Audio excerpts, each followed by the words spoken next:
Is Israel firing white phosphorus into Gaza? Human Rights Watch says yes, and is backed up by munitions experts. And this, say Palestinian doctors, is the result. Dr. Nefis Abu Shaban says he's been treating burns for 27 years, but says he's never seen anything like these.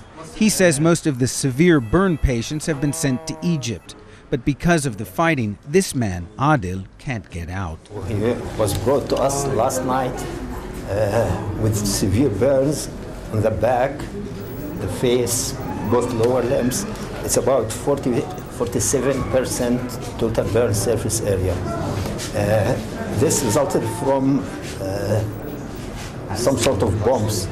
It might be the bombs which contain phosphorus, as we said before, because his burns are not usual burns.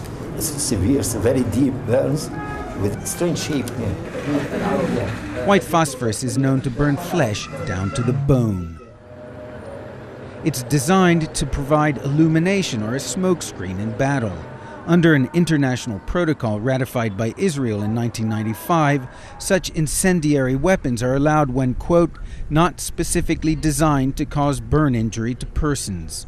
There's not a per se prohibition against using white phosphorus in conflict, but there are significant restrictions as to when it's used and how it's to be used. For instance, it is illegal to use white phosphorus against any personnel, not only civilians, but even legal combatants. So it cannot be directed at personnel. So you're limited to having it directed at military targets.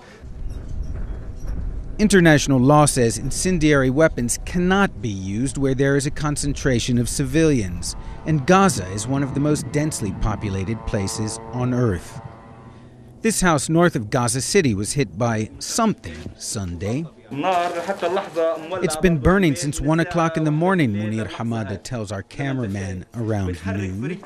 If you move it with your feet, it reignites. You can't put it out with water, only with sand. This matches the properties of white phosphorus, which ignites on contact with air. Last week, an Israeli official told CNN, "I can tell you with certainty that white phosphorus is absolutely not being used." Now Israeli officials have this response to questions on its use. Any munition that Israel is using is with accordance to the international law. Israel does not specify the types of munition nor types of operations that it's conducting.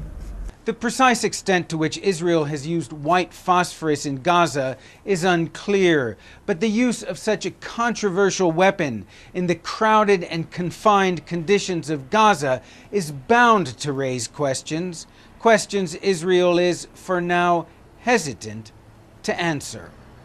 Ben Wiedemann, CNN, Jerusalem.